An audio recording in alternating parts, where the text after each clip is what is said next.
Hey guys, welcome back to another video. My name is Megan. I bet you guys who have been here a while can, remember this screen. This brings back memories because this is how I always used to talk back in the day. So that being said, today I wanted to kind of bring back some familiarity to all of you. So I might be doing the black screen again. I don't know yet. Let me know if you miss it and put it in the comments, and then we'll go from there. So today's word is definitely something that was given to me over the weekend.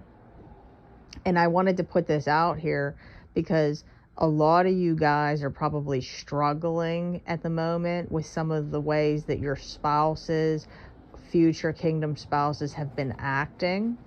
And this is something that is very common. A lot of them can get very abusive.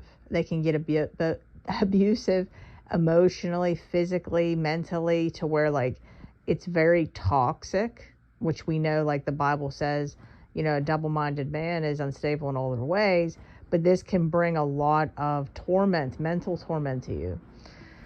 So this being said, I don't know if you guys ever seen the movie. I am an oldie. Even though I'm younger, I still very much love the movies like that my parents had me watch. And if anybody remembers the movie with Steve Martin and John Candy, it was called Planes, Trains, and Automobiles. Really good movie.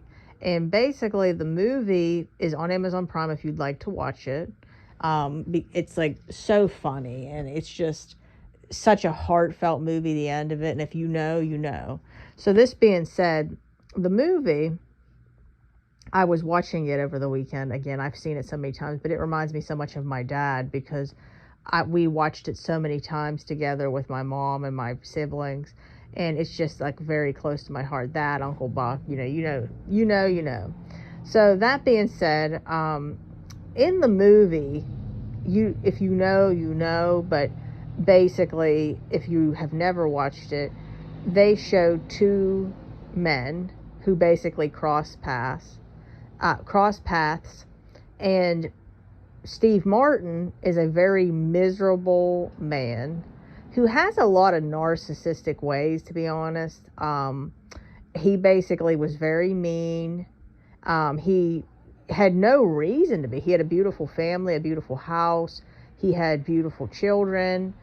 His wife was such a kind woman who loved him very much. But yet there was a lot of misery. He had a great job. He just wasn't happy internally. Again, which is what a lot of your spouses are dealing with. They could have everything but nothing.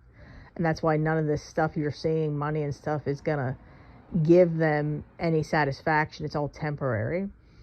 And then John Candy basically was somebody that you don't know until the end of the movie who didn't have anything. Okay, his wife died 8 years prior, but Steve Martin did not know that. And he also, didn't have a home, didn't have any family. And when he had crossed paths with Steve Martin, it was like destiny, where both of them were going to do inner work on each other that was going to then get them to be able to develop, each other. So a lot of like the abusive ways that Steve Martin had that were very hurtful on John Candy's personality, he remained the same. In other words, just because Steve Martin was being mean and unkind didn't mean that he was, okay? He wasn't a doormat. He spoke up, okay? But at the same time, he spoke truth. Like when Steve Martin would tear him down, he would say, I like me. I like me. Okay? Like, in other words, it didn't matter what he thought of him. He spoke confidently saying, I like me. But he still treated him kind. And what I loved so much about the movie is how John Candy exercised a lot of what love is in the Bible.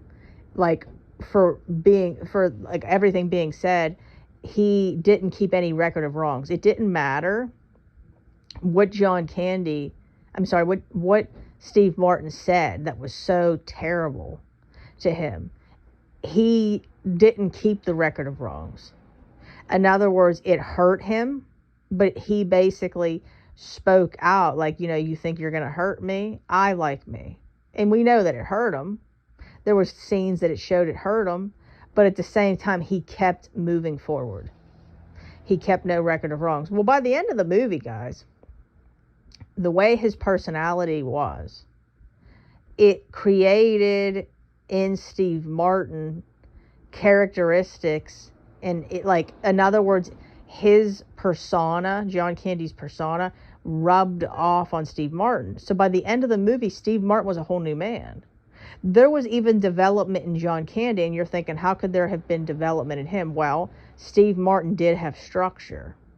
So the structure that he had kind of influenced him. There was more, of course, but I really suggest you guys watch it because you're going to get a lot out of it.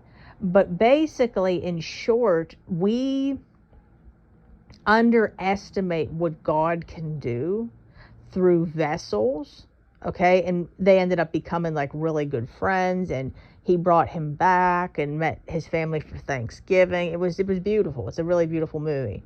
Well, a lot of you guys are looking like, oh my gosh, my kingdom spouse is all these things.